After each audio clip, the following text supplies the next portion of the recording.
So hello guys everybody, कैसे हैं आप सब लोग। मेरा नाम है राहुल और आप देख रहे हैं गोड्स कोड। वीडियो का थंबनेल तो आपने देख लिया होगा, ठीक है।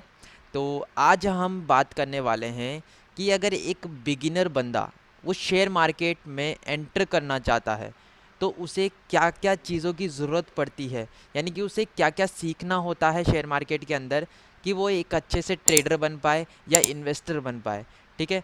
तो गाइस इस वीडियो में हम लोग पूरा बात करने वाले हैं, उन उन टॉपिक्स को हम लोग कवर करने वाले हैं जो कि एक बिगिनर बंदे को सीखने चाहिए। गाइस इस वीडियो में मैं आपको कोई भी टॉपिक या मतलब एक्सप्लेन नहीं करने वाला हूँ।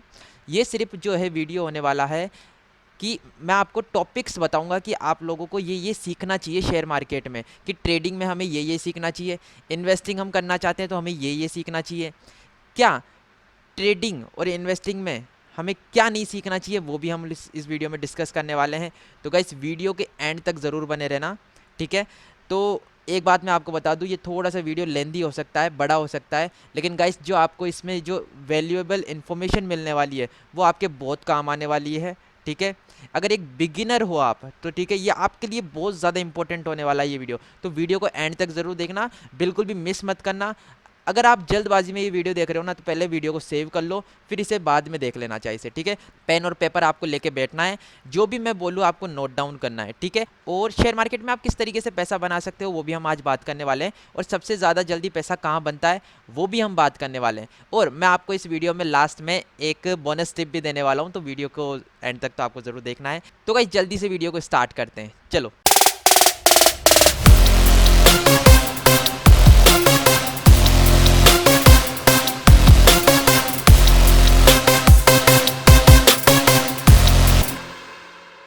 जब तो गाइस जब मैं शेयर मार्केट में एंटर किया था ना, तब मैं बहुत जगह जगह भटका था। मेरे को पता ही नहीं था क्या सीखना होता है, शेयर मार्केट क्या है। मेरे को बस ये पता था कि शेयर मार्केट में बहुत ज़्यादा पैसा बनता है, और पैसा कहाँ बनता है मुझे ये कुछ नहीं पता था। ये एक स्टॉक्स क्या होते हैं, शेयर्स क्या होते हैं, मुझे कुछ नहीं पता था। टेक्निकल एनालिसिस क्या होता है। लेकिन धीरे धीरे यार मैंने जब मतलब मेरे को एक एक महीना लग गया था शेयर मार्केट सीखने में। हाँ ये हालांकि मैं बहुत कम है, ठीक है। तो गाइस मेरी बात अलग है, मैं जो भी सीखता हूँ ना एक पूरे दिल से सीखता हूँ। तो मैं क्या है, मेरी जो लर्निंग कैपेसिटी है वो बहुत ज़्यादा है, तो मैं चीज़ों को बहुत जल्दी कैप्चर कर लेता हूँ, ठीक है। तो मैंने एक महीने में ट्रेडिंग सीख ली थी, लेकिन मेरे लिए ये एक महीना भी मतलब बहुत ऐसे मतलब ऐसे निकला था बहुत ज़्यादा कि यार मैंने मतलब मैं भटका था बहुत जगह, ठीक है। मैंने बहुत ज़्यादा सर्च आउट किया यूट्यूब पे कि ट्रेडिंग हम लोग किस तरीके से सीख सकते हैं। तो जो गलतियाँ मैंने की थी वो आप ना करो, इसीलिए ये मैं वीडियो बना रहा हूँ। तो एक बिगिनर बंदे के लिए ये वीडियो बहुत ज़्यादा इंपॉर्टेंट होने वाला है, ठीक है। तो चलो जल्दी से वीडियो को स्टार्ट करते हैं एक बार। ओके, तो अब मैं आपको बताने वाला हूँ, ठीक है, शेयर मार्केट के बारे में। गाइस अगर आप शेयर मार्केट में स्टार्ट करना चाहते हो, ठीक है, एक मिनट, अगर आप शेयर मार्केट में, ठीक है, एंटर करना चाहते हो, देखो सब लोग शेयर मार्केट में क्यों आते हैं गाइस, एक बात आप मेरे को बताओ, आप शेयर मार्केट में क्यों आते हो, मैं क्यों आया, ये आपको हमेशा क्लियर होना चाहिए। सब लोग शेयर मार्केट में आते हैं पैसा कमाने, ठीक है, मनी, मनी के लिए, ठीक है। पैसा कमाने के लिए ही लोग यहाँ पर आते हैं, ओके। तो सबका मेन फोकस रहता है पैसों पर, ओके। तो शेयर मार्केट में क्या सचमुच पैसा बनता है, ये सवाल का जवाब तो मैं दूंगा, हाँ बनता है। लेकिन यहाँ पर बहुत ज़्यादा पैसा जल्दी जाता भी है लोगों का, ध्यान रखना, ठीक है। तो जो भी करना है सोच समझ के करना है, पूरा कंप्लीट गाइडेंस वीडियो होने वाला है। तो एक बार, ठीक है, शेयर मार्केट, ठीक है। अब गाइस शेयर मार्केट जो होता है ना वो बहुत तीन तरीक़ों का होता है, मैं आपको एक व्यू देने वाला हूँ, ठीक है। तीन तरीक़ों से आप कर सकते हो, जैसे एक होता है इंडियन मार्केट, ओके। तो गाइस देखो वीडियो बड़ा हो जाए कोई दिक्कत नहीं है, लेकिन आपको वीडियो को पूरा एंड तक ज़रूर देखना है। एक होता है इंडियन मार्केट, एक होता है क्रिप्टो मार्केट, ठीक है, एक होता है क्रिप्टो मार्केट। तो गाइस अगर आपको ये पूरे टॉपिक्स चाहिए कि भाई हमें पीडीएफ फॉर्म में चाहिए, तो आप मुझे कमेंट में लिख दो पीडीएफ, ठीक है। तो मैं आपको ये पीडीएफ फॉर्म में भी भेज दूंगा, ओके। तो इंडियन मार्केट एक हो गया, क्रिप्टो, ओके, और एक हो गया फॉरेक्स। इन तीन तरीकों से आप लोग पैसा बना सकते हो, ठीक है। ये तीन तरीके के मार्केट चलते हैं, ठीक है, तीन तरीके के मार्केट चलते हैं, इंडियन, क्रिप्टो और फॉरेक्स। तो गाइस अगर मैं इनकी टाइमिंग्स की बात करूँ, ठीक है, मैं सबसे पहले बात करता हूँ इनकी टाइमिंग्स, ये कब कब ओपन होते हैं, यानी कि कब कब आप इनमें पैसा बना सकते हो और कब कब नहीं बना सकते, मतलब आप ट्रेडिंग ही नहीं कर सकते, यानी कि इन्वेस्टिंग कुछ नहीं कर सकते, ठीक है। तो टाइमिंग क्या है इन तीनों की वो हम लोग डिस्कस कर लेते हैं। गाइस हमारा जो इंडियन मार्केट है वो ओपन होता है सुबह 9:15 बजे, ओके। और ख़त्म हो जाता है शाम के 3:30 बजे। यानी कि मार्केट ऑलमोस्ट 5 से 6 घंटे ही चलता है। ओके, 6 आवर्स ही चलता है, इससे ज़्यादा मार्केट नहीं चलता है। यानी कि 9:15 बजे से पहले और 3:30 बजे के बाद में ना आप कोई ट्रेड या फिर कोई शेयर्स ना बाय कर सकते हो, ना सेल कर सकते हो, ना अपनी इन्वेस्टमेंट को, ना उसमें कोई आप ऐड ऑन कर सकते हो शेयर्स, ठीक है, कुछ भी नहीं कर सकते। ओके, इसी टाइम के अंदर अंदर आपको अपनी जो है शेयर्स को बाय करना है या सेल करना है। ओके, चलो, अब हो गया crypto market. Okay, crypto market में जो टाइमिंग होती है वो होती है 24 आवर्स इंटू 7। ये समझने वाली बात है, ठीक है। यानी कि 24 घंटे, सातों दिन क्रिप्टो मार्केट चलता ही रहता है।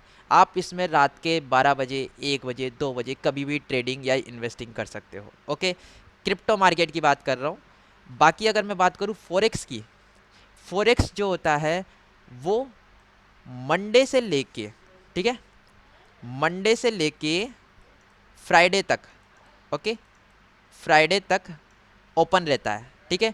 यानी कि 24 आवर्स, 24 घंटे तो ये भी चलता है, ठीक है, लेकिन ये मंडे टू फ्राइडे ही चलता है।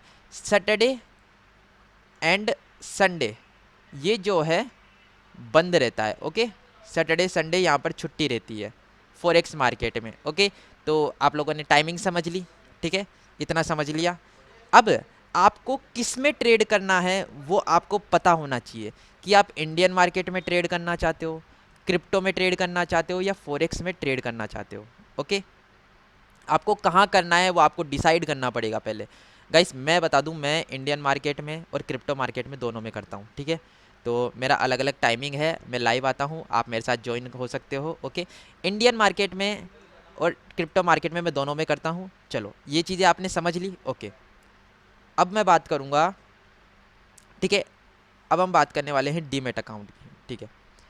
गाइस हमेशा ध्यान रखना, share market, okay, share market, okay. अब ये हो गया हमारा इंडियन, ओके, ये हमारा हो गया इंडियन, सॉरी राइटिंग थोड़ा सा है, ठीक है, ऐसे ही है। क्रिप्टो, इसको वापस लिखते हैं, ओके, और फॉरेक्स, ठीक है। अब यहाँ पर आप ध्यान रखना, आपको एक डीमेट अकाउंट की ज़रूरत पड़ती है, ठीक है। आप देखो पहले के ज़माने में क्या होता था, आपने हर्षद मेहता की मूवी देखी होगी। हर्षद मेहता की मूवी में क्या होता है कि हम लोग शेयर्स को कहाँ पर बाय करते थे, शेयर्स करते वो सेल करते थे अपने ब्रोकर्स के पास। अब लेकिन जो ब्रोकर होता है उसने अपने क्या है ऐप्स लॉन्च कर रखे हैं बहुत सारे, ठीक है। जैसे अभी मैं आपको नाम बताऊं, ठीक है, धन हो गया, ग्रो हो गया, ये सारे के सारे क्या है ब्रोकर। तो हम जो भी शेयर्स बाय और सेल करते हैं वो हमारे एक ब्रोकर के ज़रिए करते हैं। ओके, तो ब्रोकर हमें कौन सा लेना चाहिए, क्योंकि आज के ज़माने में तो बहुत ज़्यादा ब्रोकर्स हैं, तो हमें कौन सा ब्रोकर लेना चाहिए वो भी मैं आपको बताऊंगा। ओके, आपको एक ब्रोकर लेने के लिए क्या क्या उसके अंदर देखना होता है कि ये क्या क्या इसमें जो हमारी कंडीशन है वो सेटिस्फाई हो भी रही है या नहीं, ठीक है। वो कंडीशंस कौन कौन सी है अभी मैं आपके साथ डिस्कस करने वाला हूँ। ओके, तो कई डीमेट अकाउंट की हमें एक ज़रूरत पड़ती है। ओके, सबसे पहले तो ये समझो, इंडियन मार्केट में बहुत सारे डीमेट अकाउंट्स है। ओके, जैसे कि धन हो गया, इसे मैं पर्सनली खुद यूज़ करता हूँ। इसका जो लिंक है आपको डिस्क्रिप्शन में मिल जाएगा, आप वहाँ से जाके अपना जो डीमेट अकाउंट है वो ओपन कर सकते हो, ठीक है। धन हो गया, अप स्टॉक्स हो गया, ठीक है, ग्रो हो गया, ओके, ग्रो हो गया, ग्रो के बाद में हो गया एंजल वन। ओके गाइज, ये जो है ये सारे के सारे सेबी रजिस्टर्ड है। ध्यान रखना, जो भी आप डीमेट अकाउंट यूज़ करते हो, जो भी आप ब्रोकर यूज़ करते हो, वो सारे के सारे सेबी रजिस्टर्ड होने चाहिए। सेबी रजिस्टर्ड का मतलब है वो अपने जो इंडियन गवर्नमेंट है उससे ऑथोराइज्ड होनी चाहिए, ठीक है। तो यानी कि अगर मान लो आपका कभी पैसा डूब भी जाए तो वो सरकार, ठीक है, वो उसको मैनेज कर सकती है। बाकी अगर अनऑथोराइज्ड से आप करते हो तो आपका पैसा मान लो डूब ही गया। ओके, तो ये जितने भी धन, अपस्टॉक्स, एंजल वन, ठीक है, ये सारे के सारे क्या है, सेबी रजिस्टर्ड है, यानी कि securities and exchange board of India, यानी कि इससे ऑथोराइज्ड है, ठीक है। तो आपका पैसा कहीं नहीं जा रहा, ठीक है, सभी सेफ है। ओके, इंडिया में लीगल है ये। ओके, और क्रिप्टो, अब मैं बात करता हूँ क्रिप्टो। क्रिप्टो के अंदर गाइस एक ही है, ठीक है, क्रिप्टो ध्यान रखना बैन है इंडिया में, ध्यान रखना इंडिया में बैन है। लेकिन अभी जो है रिसेंटली एक ऐप लॉन्च हुआ है, ठीक है, एक ब्रोकर का था, डेल्टा एक्सचेंज, ठीक है, delta exchange, exchange, okay, delta exchange India, ये अभी अभी जस्ट लॉन्च हुआ है और इंडिया ने इसे ऑथोराइज कर दिया है, मतलब FII रजिस्टर्ड है, ये इंडिया में लीगल है ये, ठीक है। तो आप इसका भी जो है ब्रोकर यूज़ कर सकते, ये वाला आपको ब्रोकर यूज़ करना है क्रिप्टो ट्रेडिंग के लिए, ओके। तो क्रिप्टो ट्रेडिंग के लिए ये बहुत बढ़िया ब्रोकर है, मैं इसे खुद यूज़ करता हूँ, इसका भी लिंक आपको डिस्क्रिप्शन में मिल जाएगा, आप जाके ओपन कर सकते हो, ठीक है। अब गाइस मैं बात करता हूँ फॉरेक्स की। फॉरेक्स तो भाई देखो मैं सजेस्ट नहीं करता, लीगल भी नहीं है वो, लीगल भी नहीं है, ठीक है। और इसके लिए अगर मैं आपको डीमेट अकाउंट या ब्रोकर बताऊं तो वो है एक्सनेस, इससे बढ़िया मेरे को कुछ भी नहीं दिखा है, ठीक है। एक्सनेस, इसका लिंक देखो मैं आपको दे नहीं सकता, ठीक है, आपको इसे ऐसे ही डायरेक्टली गूगल से और जो अपना डीमेट अकाउंट है वो ओपन करना पड़ेगा, ठीक है। इसका लिंक मैं नहीं दे सकता, ठीक है, मेरे पास खुद का इसका लिंक नहीं है। तो मैं फॉरेक्स देखो सजेस्ट करता भी नहीं हूँ, मैं इंडियन मार्केट और क्रिप्टो में ही ट्रेड करता हूँ ओनली, ठीक है। तो फॉरेक्स का तो मैं आपको बता नहीं सकता। तो एक्सनेस जो होता है वो बेस्ट है फॉरेक्स ट्रेडिंग के लिए, ओके। चलो, तो गाइस हमने डीमेट अकाउंट्स की बात कर ली है, ओके। और गाइस डीमेट अकाउंट में आपको क्या क्या देखना होता है, ठीक है। अब हम बात करने वाले हैं डीमेट अकाउंट की, ओके। एक डीमेट अकाउंट में आपको क्या क्या देखना होता है। तो गाइस जब आप एक डीमेट अकाउंट या फिर अपना जो ब्रोकर है वो चूज़ करते हो, तो आप उसमें क्या क्या देखना पसंद करोगे, ठीक है। वो कौन कौन सी कंडीशन है वो हमें देखनी होती है एक ब्रोकर या डीमेट अकाउंट में, तो वो है ब्रोकरेज, ठीक है, कि उसकी ब्रोकरेज कितनी है, ठीक है, वो ब्रोकरेज कितनी काटता है पर ट्रेड, ठीक है। और चार्जेस क्या है उसके, ठीक है, चार्जेस क्या है, टैक्स कितना लगता है, ओके। और टैक्स के साथ साथ हमें वहाँ पर पता होना चाहिए कि जो उसके अंदर है हम किस तरीके से शेयर्स को बाय और सेल कर सकते हैं, ये गाइस मोस्ट इंपॉर्टेंट है। आप जब भी शेयर मार्केट में एंटर करो तो अपना डीमेट अकाउंट ओपन करो, डीमेट अकाउंट ओपन करने के बाद में आपको उसमें यार पूरा देखना होता है कि आप किस तरीके से वहाँ पर शेयर्स को बाय और सेल कर सकते हो, ठीक है। तो गाइस ये सारी चीज़ें हैं जो आपको एक डीमेट अकाउंट ओपन करते वक्त देखनी चाहिए, कि उसमें ब्रोकरेज कितनी लगती है, चार्जेस कितने और टैक्स कितना लगता है, ठीक है। तो ये चीज़ें आपको देखनी चाहिए उसके अंदर। तो अगर मैं आपको डीमेट अकाउंट सजेस्ट करूँ तो आपको धन प्लेटफॉर्म यूज़ करना चाहिए इंडियन मार्केट के लिए, ठीक है। मैं खुद पर्सनली यूज़ करता हूँ तो इसका लिंक आपको मैं डिस्क्रिप्शन में दे सकता हूँ, ओके। चलो गाइस अब बात करने वाले हैं हम लोग, ठीक है, share market, okay. Share market में आप लोग एंटर कर रहे हो तो आपको डीमेट अकाउंट की ज़रूरत पड़ेगी, ओके। डीमेट अकाउंट के बारे में हमने बात कर ली है, ओके। डीमेट अकाउंट के बारे में हमने बात कर ली है। अब हम बात करने वाले हैं, जब आप शेयर मार्केट में एंटर करते हो ना, तो आपको यहाँ पर दो चीज़ देखने को मिलती है। आप यहाँ पर दो तरीक़ों से पैसा बना सकते हो, ट्रेडिंग प्लस इन्वेस्टिंग, ओके। ये वो दो चीज़ें हैं जहाँ पर आप पैसा बना सकते हो बहुत बढ़िया तरीक़ों से, ठीक है। अब मैं आपको लास्ट में वीडियो में ये भी बताने वाला हूँ कि सबसे ज़्यादा पैसा कहाँ बनता है, तो वीडियो को एंड तक तो इसलिए आप ज़रूर देखना, ओके। तो सबसे ज़्यादा पैसा बनता है ट्रेडिंग और इन्वेस्टिंग दोनों से बनता है, ठीक है। यहाँ पर अब आपको पता होना चाहिए कि इन्वेस्टिंग क्या होती है और ट्रेडिंग क्या होती है। गाइस मैं आपको जो ये सारी चीज़ें बता रहा हूँ, ठीक है, ये जो हम डिस्कस कर रहे हैं ये सिर्फ 20% है, ओके। ये जो आप पूरी चीज़ें सीखने वाले हो ये सारी की सारी चीज़ें 20% है, बाकी की 80% क्या है वो हम इस वीडियो के एंड में डिस्कस करने वाले हैं, ठीक है। ये सारी की सारी चीज़ें 20% है, मैं आपको लास्ट में बता दूंगा कि वो अब 80% चीज़ें कौन कौन सी हैं, ठीक है। ये सारा का सारा 20% है, ओके। तो एक बार चलो ये मैं आपको बताता हूँ, ठीक है, ये सिर्फ 20% है। अब ट्रेडिंग से भी पैसा बनता है और इन्वेस्टिंग से भी बनता है। इन्वेस्टिंग क्या होती है और ट्रेडिंग क्या होती है ये आपको पता होना चाहिए। ट्रेडिंग में क्या होता है, आप अपना जो पैसा है, मनी है, वो शॉर्ट टर्म के लिए, यानी कि बहुत कम समय के लिए, यानी कि एक दिन या फिर मैं कहूँ तो एक घंटे के लिए, ओके, शेयर मार्केट में लगाते हो। आपको प्रॉफिट हो या लॉस हो, या आप लेके निकल जाते हो, ठीक है, मार्केट से। तो ये हो गया ट्रेडिंग। इन्वेस्टिंग में क्या होता है, आपने अपना जो पैसा है वो शेयर मार्केट में लगाया और 1 साल 1 ईयर यानी कि 1 साल 10 साल, ठीक है, आपने कोई भी शेयर बाय किया और आपने उसके अंदर इन्वेस्ट किया, ठीक है। अपना जो उसके शेयर कोई भी कंपनी है उस स्टॉक से उसके शेयर्स बाय कर लिए, 10 साल बाद में जब उस शेयर की प्राइस बढ़ी तो वो उस शेयर्स आपने बेच दिए। तो ये होती है इन्वेस्टिंग, यानी कि आप बहुत सालों के लिए किसी शेयर्स को होल्ड करते हो या फिर उसे बाय करते हो, तो ये होता है इन्वेस्टिंग, ओके। इन्वेस्टिंग में क्या होता है गाइस, रिस्क जो होता है वो कम होता है, ओके। रिस्क जो हो जाता है वो कम हो जाता है। ट्रेडिंग में जो होता है वो रिस्क जो होता है वो बहुत ज़्यादा हाई है। तो मैं आपको सजेस्ट करूँगा कि आप थोड़े से दिन के लिए इन्वेस्टिंग में जाओ, ठीक है। थोड़े से समय के लिए आप इन्वेस्टिंग करो, फिर आपको जैसे जैसे नॉलेज बढ़े तो आप ट्रेडिंग की तरफ आओ। मैंने भी ऐसे ही किया था, अभी मैं खुद इन्वेस्टिंग करता हूँ, ठीक है। मैं इन्वेस्टिंग कहाँ करता हूँ मैं आपको बता दूंगा, ओके। तो मैं इन्वेस्टिंग करता हूँ, ट्रेडिंग भी करता हूँ, दोनों करता हूँ, ठीक है। तो अब आपको एक सेलेक्ट करना पड़ेगा कि आप ट्रेडिंग करना चाहते हो या इन्वेस्टिंग। अगर मैं इन्वेस्टिंग करना चाहते हो आप अगर आप इन्वेस्टिंग करना चाहते हो तो आपको क्या क्या चीज़ें सीखनी होती है, चलो एक बार वो डिस्कस करते हैं, ओके। अब हम बात करने वाले हैं इन्वेस्टिंग, ओके। अब हम बात करने वाले हैं इन्वेस्टिंग की, ओके। इन्वेस्टिंग में आपको क्या क्या सीखना होता है, ठीक है। तो गाइस ध्यान रखना, एक इन्वेस्टिंग जब आप करते हो तो आप किसी कंपनी के शेयर्स में करोगे या फिर म्यूचुअल फंड्स में करोगे या आईपीओ में करोगे। लेकिन ज़रूरी तो नहीं है कि आप बहुत सारे आईपीओज हैं, बहुत सारे स्टॉक्स हैं, तो आपको किस में इन्वेस्ट करना है वो आप कैसे तय करोगे। तो वो आप तय करोगे, यानी कि आप डिसाइड करोगे फंडामेंटल एनालिसिस से। अब ये फंडामेंटल एनालिसिस क्या होता है, ठीक है। फंडामेंटल एनालिसिस, इन्वेस्टिंग में आपको फंडामेंटल एनालिसिस सीखना पड़ता है, ठीक है। फंडामेंटल एनालिसिस के अंदर बहुत सारी चीज़ें आती हैं जो कि आपको एक मदद करती है कि कौन सा जो स्टॉक्स है वो बेस्ट है इन्वेस्टिंग के लिए, ठीक है। तो फंडामेंटल एनालिसिस में क्या क्या आता है मैं आपको बता देता हूँ, ठीक है। इसमें आता है प्राइस रेशियो, ठीक है। मैं यहाँ पर नहीं लिख रहा हूँ, ठीक है, मैं सिर्फ आपको बोल के बता रहा हूँ, ठीक है। Price ratio, ROE, returns on equity, ये भी आपको पता होना चाहिए, ठीक है। ये सब फंडामेंटल एनालिसिस में आते हैं। और ROE हम लोग किस तरीके से फाइंड आउट कर सकते हैं किसी स्टॉक्स का, वो भी आपको सीखना होता है, ठीक है।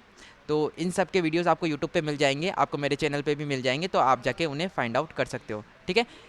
एक होता है लेवरेज रेशो, इससे भी हमें पता लगता है कि हमें इस स्टॉक्स में जो है इन्वेस्ट करना चाहिए या नहीं, ठीक है। तो लेवरेज रेशो भी हो गया, ओके। इसका गाइस मैं पीडीएफ आपको दे दूंगा, आपको बस कमेंट बॉक्स में लिखना है पीडीएफ, ओके। चलो, लेवरेज रेशो हो गया। अब हो गया करंट रेशो, ठीक है। उस कंपनी या स्टॉक्स का करंट रेशियो क्या है, ओके। एक होता है एफिशिएंसी रेशियो। तो गाइस ये सारी चीज़ें हैं जो एक आपको फंडामेंटल एनालिसिस में सीखनी होती हैं, ठीक है। ये हो गया एफिशिएंसी रेशियो, ओके। तो ये हो गया हमारा फंडामेंटल एनालिसिस। अब गाइस एक बात बताओ, फंडामेंटल एनालिसिस आपने सीख लिया, लेकिन आप अब इन्वेस्टिंग किस में करोगे, ठीक है। ये तो आपने सीख लिया कि मैं स्टॉक्स में करूंगा, तो मेरे को स्टॉक्स जानने के लिए, फाइंड आउट करने के लिए ये फंडामेंटल एनालिसिस करने पड़ेंगे। लेकिन मैं किस किस चीज़ों में इन्वेस्ट कर सकता हूँ, ठीक है। तो हम उसकी डिस्कस करने वाले हैं उन चीज़ों की। एक होता है mutual funds, okay. Mutual funds में आप इन्वेस्ट कर सकते हो, ओके। एक तो ये तरीका हो गया इन्वेस्टिंग करने का। तो म्यूचुअल फंड्स को तो मुझसे शायद बेहतर आप लोग जानते होंगे कि म्यूचुअल फंड्स क्या होते हैं। हम म्यूचुअल फंड कंपनीज़ को पैसा देते हैं, फिर वो जो कंपनीज़ होती है वो शेयर मार्केट में अपना पैसा लगाती है, वो पूरा एक साथ, ठीक है। और वो प्रॉफिट जो होती है वो हमें दे देती है, ठीक है, रिटर्न्स देती है। तो म्यूचुअल फंड से ही है, ओके। तो एक ये तरीका है म्यूचुअल फंड्स इन्वेस्टिंग करने का। एक होता है आईपीओ। आईपीओ होता है इनिशियल पब्लिक ऑफरिंग, इससे भी हम लोग जो है इन्वेस्टिंग कर सकते हैं, ठीक है। एक होता है ईटीएफ, ओके। एक होता है ईटीएफ, ये होता है एक्सचेंज ट्रेडेड फंड। इसके ज़रिए भी हम लोग जो है इन्वेस्टिंग कर सकते हैं। ईटीएफ क्या होता है गाइस मैं आपको बता दूं, इसमें देखो मैं पर्सनली खुद ही इन्वेस्ट करता हूं, ठीक है। मेरे खुद शेयर्स पड़े हुए हैं अभी ईटीएफ के अंदर, तो मैं आपको बता दूंगा कभी मेरे को टाइम मिला तो ईटीएफ में मैं खुद इन्वेस्ट करता हूं। तो ईटीएफ के बारे में भी आपको पता होना चाहिए कि ईटीएफ क्या होता है, ठीक है। और आप इन्वेस्ट कर सकते हो किसी स्टॉक्स में, यानी कि आप किसी कंपनी का शेयर बाय कर सकते हो, ठीक है। एक तो ये हो गया स्टॉक्स, तो किसी आप कंपनीज़ में भी कर सकते हो। और एक होता है commodities. Commodities like gold, silver, aluminium, इनके अंदर भी आप इन्वेस्टिंग कर सकते हो। तो गाइस ये सारी चीज़ें होती हैं एक इन्वेस्टिंग में, ओके। तो गाइस हमने इन्वेस्टिंग की बात कर ली है, अब हम बात करेंगे ट्रेडिंग की, ओके। ट्रेडिंग में गाइस हमें क्या क्या सीखना होता है, चलो वो डिस्कस करते हैं, ठीक है। गाइस मुझे पता है यहाँ पर बहुत सारे लोग ट्रेडिंग का वेट कर रहे हैं कि भाई भैया कब ट्रेडिंग के बारे में बताए, ठीक है। तो अब मैं ट्रेडिंग के बारे में बता रहा हूँ। जो मैं खुद करता हूँ, ठीक है। और सबसे ज़्यादा पैसा यहीं पे बनता है, ठीक है। रिस्क बहुत ज़्यादा होता है इन्वेस्टिंग से, तो लेकिन पैसा तो जल्दी यहीं पे बनता है, ठीक है। कम पैसा लगा के ज़्यादा पैसा कहाँ बनता है वो भी हम डिस्कस करने वाले हैं, ठीक है। चलो, तो गाइस ट्रेडिंग में आपको क्या क्या सीखना पड़ता है जब आप ट्रेडिंग करते हो। तो जब आप किसी कंपनी का स्टॉक देखते हो या फिर इंडेक्सेस में ट्रेड करते हो, तो जब आप किसी को चार्ट देख रहे हो इंडेक्स का, जैसे निफ्टी 50 हो गया, जब आप उसका चार्ट देख रहे हो तो आपको उसके अंदर क्या क्या देखना होता है ट्रेडिंग करने के लिए। तो गाइस हम जो एनालिसिस करते हैं उसे हम बोलते हैं टेक्निकल एनालिसिस। यानी कि अब मार्केट यहाँ से ऊपर जाएगा या नीचे, ये हमें कैसे पता लगेगा, ठीक है। तो हम वो डिसाइड करते हैं टेक्निकल एनालिसिस से, ओके। जैसे आप इन्वेस्टिंग करने के लिए फंडामेंटल एनालिसिस यूज़ करते थे, ट्रेडिंग में हम लोग टेक्निकल एनालिसिस यूज़ करते हैं, ओके। तो टेक्निकल एनालिसिस में आपको क्या क्या सीखना होता है वो आप एक बार नोट डाउन कर लो, ठीक है। चलो, ये गाइस मैं आपको बताता हूँ, ठीक है। टेक्निकल एनालिसिस में आपको क्या क्या सीखना होता है। तो सबसे पहले जब आप शेयर मार्केट में एंटर करोगे तो टेक्निकल एनालिसिस में गाइस देखो, आपको सबसे पहले यहाँ पर मैं लिखता हूँ, ओके। यहाँ पर मैं लिखता हूँ डाउ थ्योरी। डाउ थ्योरी गाइस आपको पता होनी चाहिए कि डाउ थ्योरी क्या होती है, ओके। तो डाउ थ्योरी क्या होती है ये आपको पता होना चाहिए, ओके। एक होता है टाइप्स ऑफ ट्रेडिंग, यानी कि ट्रेडिंग कितने तरीके की होती है, ओके। तो ये भी आपको पता होना चाहिए। ट्रेडिंग जैसे कि गाइस मैं आपको बता दूं, ये हो गया एक तो स्कैल्पिंग, ठीक है, स्कैल्पिंग। एक होता है इंट्राडे, ओके। एक होता है इंट्राडे, एक होता है स्विंग ट्रेडिंग, ओके। एक होता है स्विंग ट्रेडिंग और एक होता है पोजिशनल ट्रेडिंग। तो गाइस इन सारी जो ट्रेडिंग के टाइप्स है इनके बारे में भी आपको पता होना चाहिए, ओके। तो पोजिशनल ट्रेडिंग भी हो गई गाइस, ये टाइम फ्रेम्स के अकॉर्डिंग है कि आप कितने देर तक मतलब शेयर्स को होल्ड करते हो। यानी कि स्कैल्पिंग में गाइस कुछ मिनटों में ही लोग प्रॉफिट करके बाहर आ जाते हैं, ठीक है। तो ये हो गया स्कैल्पिंग, 10 सेकंड के लिए, 1 मिनट के लिए, 10 मिनट के लिए शेयर्स को होल्ड करते हैं, उनको प्रॉफिट होता है तो वो निकल जाते हैं मार्केट से, ओके। इंट्राडे होता है एक दिन के अंदर अंदर आपको शेयर्स को बेचना होता है और ख़रीदना होता है, ठीक है। स्विंग ट्रेडिंग में आप उसे कुछ हफ्तों तक तरीके से होल्ड कर सकते हो। पोजिशनल में आप यानी कि 1 महीने तक किसी भी एक शेयर्स को होल्ड करते हो, बाय करते हो, फिर उसे 1 महीने बाद बेच देते हो, ठीक है। तो ये हो गया पोजिशनल ट्रेडिंग में, ठीक है। तो टाइप्स ऑफ ट्रेडिंग की बात इतनी ही थी। तो अब मैं आपको टॉपिक्स बता रहा हूँ गाइस, ये बड़ा हो जाएगा वीडियो, नहीं तो अगर मैं सारी चीज़ों को डिस्कस करने बैठूंगा तो, ठीक है। तो टाइप्स ऑफ ट्रेडिंग में भी आपको पता होना चाहिए कि जो ट्रेडिंग है वो कितने तरीके की होती है, ओके। तो अब हम बात करने वाले हैं ट्रेंड आइडेंटिफिकेशन, ओके। एक तो ये आपको पता होना चाहिए कि ट्रेंड कौन सा चल रहा है मार्केट में, और मार्केट में जो ट्रेंड है वो कितने तरीके के होते हैं। ट्रेंड आइडेंटिफिकेशन, इसका वीडियो मैंने ऑलरेडी बना रखा है, आई बटन पर आपको वीडियो शो हो रहा होगा, ठीक है, आप जाके देख सकते हो, ठीक है। ट्रेंड आइडेंटिफिकेशन के बाद में आपको सपोर्ट एंड रेजिस्टेंस, आपको ये चीज़ें पता होनी चाहिए, ओके। कि मार्केट में हम लोग जो चार्ट है उस पर सपोर्ट एंड रेजिस्टेंस किस तरीके से हम लोग ड्रॉ करते हैं, ओके। चौथा हो गया इंडिकेटर्स, ओके। गाइस ध्यान रखना इंडिकेटर्स ये बहुत ज़्यादा इंपॉर्टेंट होते हैं, लेकिन ध्यान रखना इंडिकेटर्स भी दो तरीके के होते हैं, एक होता है लैगिंग इंडिकेटर और एक होता है लीडिंग इंडिकेटर। इंडिकेटर्स में भी आपको क्या क्या सीखना होता है, चलो वो मैं आपको बताता हूँ। एक हो गया moving average, okay, moving average. एक हो गया वॉल्यूम, ठीक है, वॉल्यूम एनालिसिस, ठीक है, वॉल्यूम एनालिसिस। एक होता है फिबोनाची, ठीक है, एक होता है फिबोनाची और एक होता है यहाँ पर आपके आरएसआई, ओके, यानी कि रिलेटिव स्ट्रेंथ इंडेक्स। ये भी आपको पता होने चाहिए इंडिकेटर्स में। ये मेजर इंडिकेटर्स हैं गाइस जो मैं खुद यूज़ करता हूँ। तो मैं खुद यूज़ करता हूँ वो है एक्सपोनेंशियल मूविंग एवरेज, ईएमए, ठीक है, मैं इसे यूज़ करता हूँ। इसे मैं ट्रेंड आइडेंटिफिकेशन के तौर पर यूज़ करता हूँ, तो आप भी कर सकते हो। गाइस ध्यान रखना, ज़्यादातर जो इंडिकेटर्स होते हैं वो लेगिंग इंडिकेटर्स होते हैं, लीडिंग इंडिकेटर्स आपको बहुत ज़्यादा कम मिलेंगे। लेगिंग इंडिकेटर्स का मतलब होता है ऐसे इंडिकेटर्स जो आपको मार्केट निकल जाएगा, मतलब मार्केट तो अप ट्रेंड में है, चला जाएगा पहले ही, लेकिन वो सिग्नल आपको बाइंग का बाद में देगा, यानी कि लेट सिग्नल प्रोवाइड करते हैं। तो गाइस इंडिकेटर्स के चक्कर में आप ना ही पड़े तो बहुत बढ़िया है, ठीक है। अब जो नेक्स्ट टॉपिक है वो इंडिकेटर्स के बाद में आ गया प्राइस एक्शन, ठीक है। एक होता है प्राइस एक्शन, यानी कि प्राइस को देखकर हम लोग ये डिसाइड करते हैं, यानी कि प्राइस एक्शन में गाइस हम लोग ध्यान रखना कोई भी इंडिकेटर का यूज़ बिल्कुल भी नहीं करते हैं। प्राइस एक्शन में हम लोग सिर्फ प्राइस को देखकर ये बता सकते हैं कि मार्केट ऊपर जाएगा या नीचे, ये हम बता सकते हैं। तो प्राइस एक्शन सीखना आपके लिए बहुत ज़्यादा ज़रूरी है। प्राइस एक्शन में क्या क्या आता है मैं आपको बता देता हूँ। एक होता है चार्ट पैटर्न्स, ओके, एक होता है कैंडलस्टिक पैटर्न्स, ठीक है, कैंडलस्टिक पैटर्न्स भी आपको देखने को मिलेंगे यहाँ पर, ठीक है। और एक हो गया ब्रेकआउट, ब्रेकडाउन और ट्रेंड लाइन। गाइस मैं यहाँ पर लिख नहीं रहा इसको, ठीक है, जगह नहीं है, ओके। तो ब्रेकआउट, ब्रेकडाउन और ट्रेंड लाइन ये भी आपको सीखने होते हैं प्राइस एक्शन में, ओके।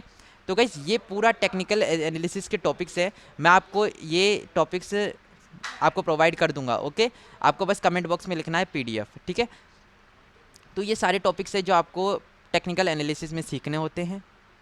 अब मैं बात करूं कि आप ट्रेडिंग किस किस में कर सकते हो, ठीक है, यानी कि ट्रेडिंग में सबसे ज़्यादा पैसा कहाँ बनता है वो हम डिस्कस करने वाले हैं, ओके। तो एक बार यहाँ पर देखो कि आप ट्रेडिंग किस किस में कर सकते हो, ठीक है, ओके। ट्रेडिंग आप किस किस में कर सकते हो। ट्रेडिंग गाइस मैं आपको बता दूं शॉर्ट टर्म के लिए होती है, तो मैं आपको बता दूं कि आप कहाँ कहाँ ट्रेडिंग कर सकते हो। एक हो गया स्टॉक्स में, स्टॉक्स, ओके, यानी कि ये हो गया इक्विटीज़, ओके, ये हो गया इक्विटीज़। स्टॉक्स के बाद में अगर मैं बात करूं तो आप F&O, गाइस ये वो है जो मैं खुद पर्सनली यूज़ करता हूं। फ्यूचर एंड ऑप्शंस, इसके बारे में गाइस पूरी बात करने वाले हैं, इसकी जो मैं सीरीज़ है वो लाने वाला हूं जल्दी, ठीक है।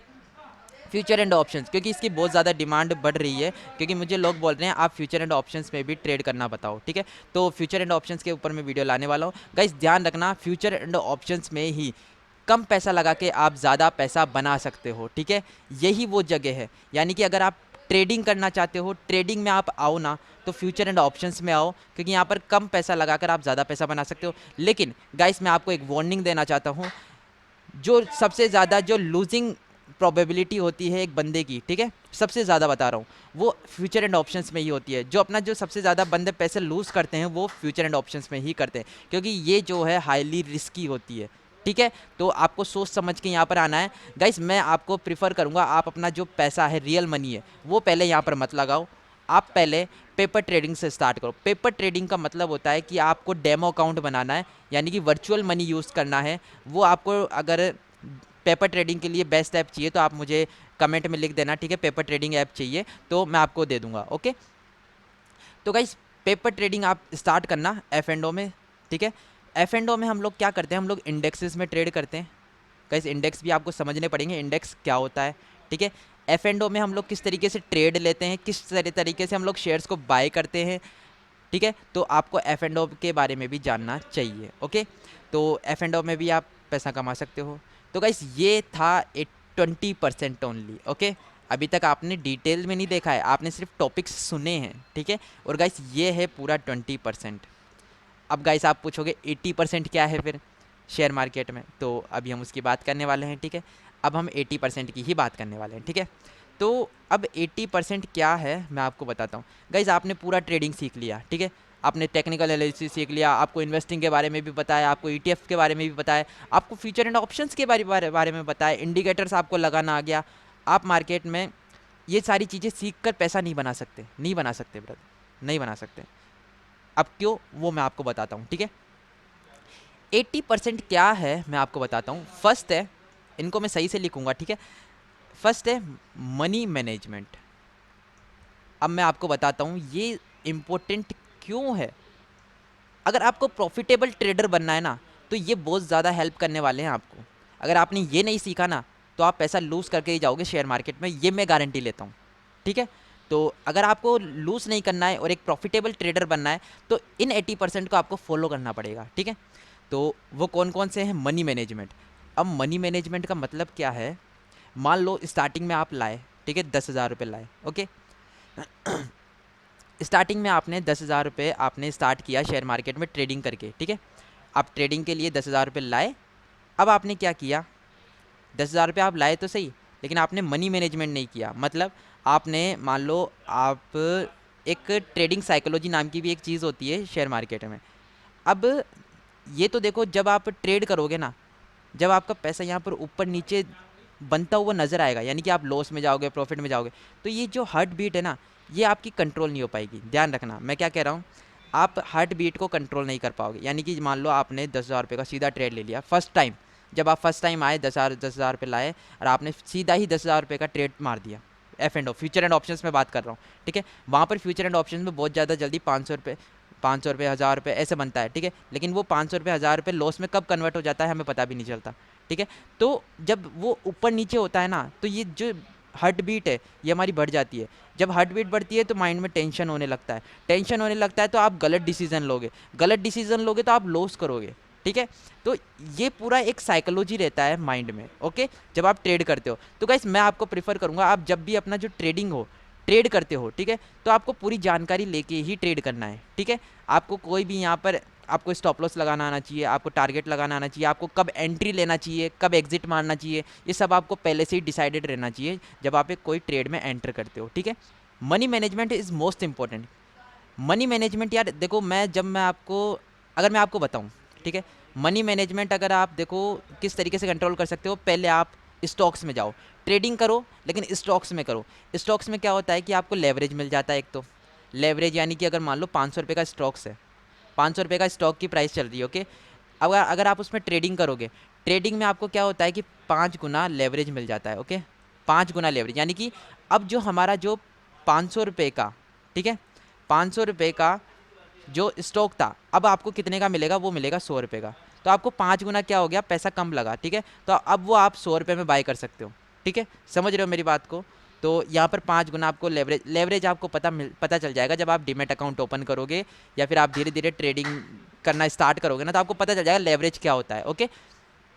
इन्वेस्टिंग में आपको लेवरेज नहीं मिलता है, ओके। इन्वेस्टिंग में आपको अगर 500 रुपये का स्टॉक है, आप उसे 10 साल के लिए होल्ड करना चाहते हो, तो वो आपको 500 रुपये का ही मिलेगा उस टाइम पे, ओके। वो 100 रुपये का नहीं मिलेगा, ठीक है। लेवरेज आपको ट्रेडिंग में ही मिलता है, ओके। तो ये चीज़ें आपको ध्यान देनी चाहिए। मनी मैनेजमेंट यार मैं बताऊँ तो आपको देखो, जब आप शेयर मार्केट में एंटर करो ना, तो आप 1500 2000 रुपये इतने ही लाओ, उससे ट्रेड मारो। अगर वो आपका लूज़ भी हो जाता है तो आपको ज़्यादा दुख नहीं होगा, ठीक है। लेकिन आप जैसे ही अगर मान लो 50,000 1 लाख रुपए लाते हो और सीधा आप ट्रेड मारते हो, ठीक है, फर्स्ट टाइम, तो गाइस ऐसा नहीं करना है आपको, ओके। तो money management is most important, okay. Second thing, okay, first हो गया money management, okay, money management, okay. अब हो गया सेकंड, हो गया रिस्क मैनेजमेंट। अब गाइस आपको अपने रिस्क को भी कंट्रोल करना आना चाहिए। किस तरीके से? Risk management, okay. Risk management किस तरीके से मैं आपको बताता हूँ, ठीक है। आप दिन के 5 ट्रेड लेते हो, ठीक है। आपने डिसाइड कर लिया कि आप दिन के सिर्फ 1 2 3 4, चलो आप 4 ट्रेड लेते हो दिन के, ठीक है। दिन के आप क्या लेते हो, 4 ट्रेड लेते हो, ओके। अब आप इतने परफेक्ट हो चुके हो कि आप लोग दिन के 4 ट्रेड लेते हो। लेकिन जब आप ट्रेड लेते हो ना, आप अपना रिस्क और रिवॉर्ड रेशो आपको ये पता होना चाहिए। रिस्क और रिवॉर्ड रेशो क्या होता है, ओके। रिस्क रिवॉर्ड रेशो होता है गाइस। तो हमेशा मैं आपको प्रीफर करूंगा आप 1:2 या 1:3 रखो अपना रिस्क और रिवॉर्ड रेशो। यानी कि अगर आप 10,000 का रिस्क लेते हो, ठीक है, 10,000 रुपये का रिस्क लेते हो, ठीक है। आपने अपना जो कैपिटल है वो आपने 1 लाख रुपए लगाया, ठीक है, शेयर मार्केट में, ओके। शेयर मार्केट में 1 लाख रुपए का आपने यहाँ पर, ठीक है, ट्रेड लगाया। अब आप उस पर रिस्क लेना चाहते हो कितना, 10,000 रुपये का, ओके। लेकिन आप जब वो प्रॉफिट करोगे तो वो कितने का करोगे, यानी कि आप 20,000 का प्रॉफिट करोगे। तो ये जो हमारा रेशो निकल के आता है ये आता है 1:2, ठीक है। यानी कि रिस्क कितना है, 10,000 रुपये, और रिवॉर्ड कितना है, 20,000 रुपये। तो ये जो रिस्क और रिवॉर्ड रेशो हो गया वो हो गया 1:2, ओके। तो ये होता है रिस्क रिवॉर्ड रेशो। ये हमेशा आप ध्यान रखना। अगर आप लॉस करोगे तो 10,000 रुपये, लेकिन प्रॉफिट करोगे हर बार तो 20,000 रुपये। अब मान लो आपने दिन के 4 ट्रेड फिक्स कर लिए कि भाई मैं दिन के 4 ट्रेड ही लूँगा, ओके। तो अब मान लो आपका यहाँ पर हो गया लॉस, अब यहाँ पर हो गया लॉस, लेकिन इसमें हो गया प्रॉफिट और इसमें हो गया प्रॉफिट। तो आपको पता है क्या, अब देखो आपने मान लो 50% लूज़ किया है आज, है ना। 2 ट्रेड में लूज़ हुआ है और 2 ट्रेड में क्या हुआ है, प्रॉफिट हुआ है। तो ओवरऑल जो है आप प्रॉफिट में रहोगे। किस तरीके से मैं आपको बताता हूँ, ठीक है। अब यहाँ पर आपने कितना लूज़ किया होगा, 10,000 रुपये, ठीक है। यहाँ पर कितना लूज़ किया होगा, 10,000 रुपये, ओके। अब यहाँ पर आपने प्रॉफिट कितना किया होगा, 20,000 रुपये, ओके। यहाँ पर कितना किया होगा, 20,000 रुपये। तो ओवरऑल आप किस तरीके से प्रॉफिट में रहोगे, देखो प्रॉफिट और प्रॉफिट को कैलकुलेट करो। तो यहाँ पर हो गया 40,000 रुपये आपने प्रॉफिट किया है, ओके, और आपने 20,000 रुपये लॉस किया है, ओके। तो ओवरऑल जो है आप 20,000 में प्रॉफिट में रहोगे, ठीक है। तो ये होता है रिस्क मैनेजमेंट। ओके, तो आपको अपना जो रिस्क रिवॉर्ड रेशो है इस तरीके से मैनेज करना है, ठीक है, रिस्क रिवॉर्ड रेशो। तो ये हो गया रिस्क रिवॉर्ड रेशो। ओके, तो आपको रिस्क मैनेजमेंट भी करना है। अब गाइस तीसरी कौन सी चीज़ है जो बहुत ज़्यादा इंपॉर्टेंट है, वो कौन सी है मैं आपको बताता हूँ। ओके, अब वो तीसरी चीज़ कौन सी है मैं आपको बताता हूँ, वो है ट्रेडिंग साइकोलॉजी। गाइस आप जैसे जैसे मार्केट में एक्सपीरियंस गेन करोगे, मार्केट में टिकना स्टार्ट करोगे, तो आपको एक्सपीरियंस आने लग जाएगा, ठीक है। यानी कि आपको मार्केट का एक्सपीरियंस हो जाएगा, मार्केट में आपको पता लग जाएगा कि मार्केट की जो चार्ट है वो किस तरीके से रिएक्ट करता है। यानी कि चार्ट में आप बता सकते हो देख कर कि भाई अब मार्केट यहाँ से ऊपर जाने वाला है या नीचे, आपको पता लग जाएगा। यानी कि आपकी ट्रेडिंग जो साइकोलॉजी है वो बिल्डअप हो जाएगी। ओके, तो एक होता है ट्रेडिंग साइकोलॉजी, यानी कि आपको पता चल जाएगा मार्केट में कि यार मैं अब गलत होने वाला हूँ, अब मुझे यहाँ से ट्रेड से एग्जिट होना चाहिए या मुझे यहाँ से एंटर करना चाहिए। तो ये होती है ट्रेडिंग साइकोलॉजी, ठीक है। तो ये चीज़ें सारी चीज़ें आपको एक्सपीरियंस के साथ आएंगी, लेकिन गाइस आपको ये दो चीज़ें तो इन पर तो फोकस करना ही है। ओके, तो गाइस इस वीडियो में गाइस इतना ही, ठीक है। ये वो सारी चीज़ें हैं जो एक बिगिनर बंदे को पता होनी चाहिए। बाकी तो आप जैसे जैसे एक्सपीरियंस गेन करोगे मार्केट में, आपको पता होने लग जाएगा कि यार मार्केट में क्या क्या इंपॉर्टेंट है, एक प्रॉफिटेबल ट्रेडर बनने के लिए क्या क्या करना पड़ता है। तो ये वो सारी चीज़ें हैं गाइस। अगर आपको ये वीडियो पसंद आया तो वीडियो को लाइक करना, शेयर करना अपने दोस्तों के साथ। Thank you guys.